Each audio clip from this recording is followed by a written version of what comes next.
a bit of a backstage view on what really is happening with auctions. And I want to explain today the clearance rate and the factors that influence clearance rates. And one of those factors has nothing to do with interest rates. It has nothing to do with the kind of property. It has nothing to do with the market, but it has everything to do with a concept called operator error. That's right. Operator error means the ability of a real estate agent to actually put a deal together using the auction system. And what a lot of the people in the marketplace aren't aware of, a lot of buyers and sellers and consumers, that there are agents who understand how to use an auction system, and there are real estate agents who don't know how to use the auction system. And agents that know how to use the auction system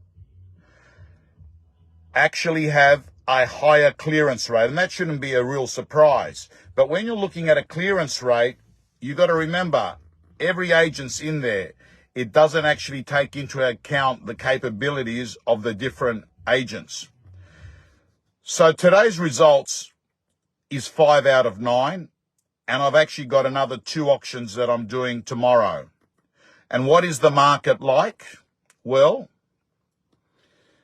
watch my last auction online on Facebook. The property sold for $840,000. It was one bid. It was one buyer and sold. This is what I mean by understanding how to put deals together with an auction system. Now, if you're not accomplished to do it, the agent would have gone out there, would have had one person there, no one else bidding, maybe no one else would have bid, or they would have turned around and put one low offer, nothing would have happened. But when you've got people that understand the system, they're able to actually manage the expectation of the buyer and the seller and actually put the deal together even before the auction.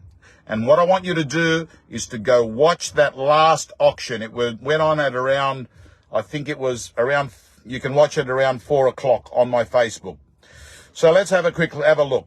As I said to you last week, stock is building up. The heat of the market, it's no longer there. It's still good, but I've been saying it for quite some time. Stock levels are going to grow at a faster rate than buyer levels are going to grow.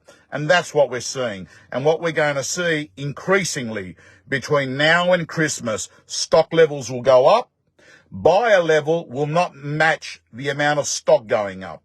So if you're a vendor that ends up going to auction and you get a figure that is close to the reserve but not quite there, you obviously take it, right? That's what you do in this marketplace.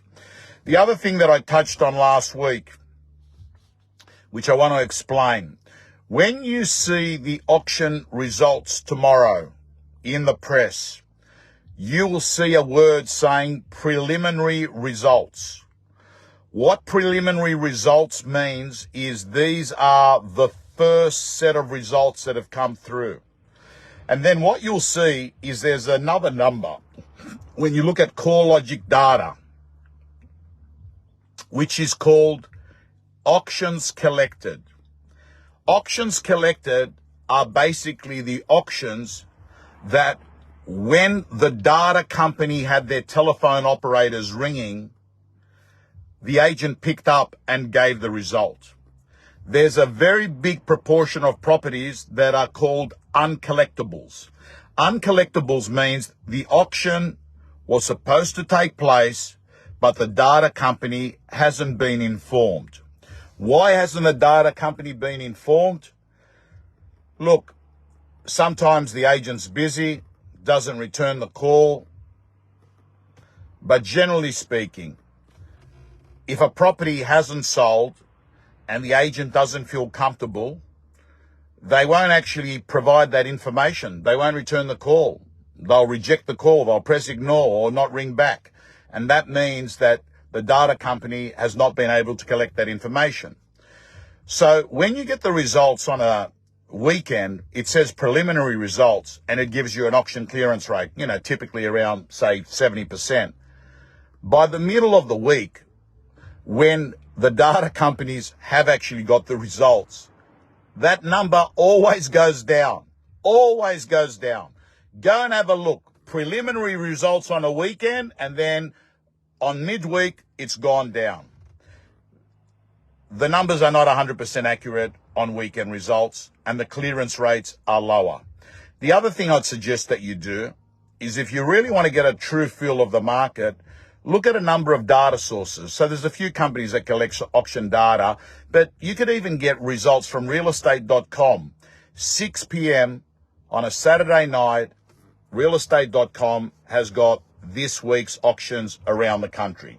That'll give you a bit of a view from another company. So you've got CoreLogic RP data, you've got Price Finder, SQM, which is owned by Louis Christopher, is another data company. Their results are a lot clearer by around Monday.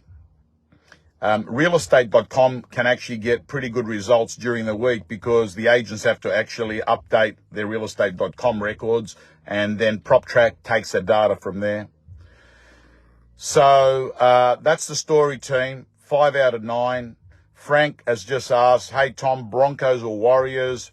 I really want the Warriors to play good and make it a competitive game. I want the Broncos to win because I'm an Aussie, and I don't want it to be a one-way traffic game like the Penrith Panthers game was, which meant I became disinterested very quickly last night.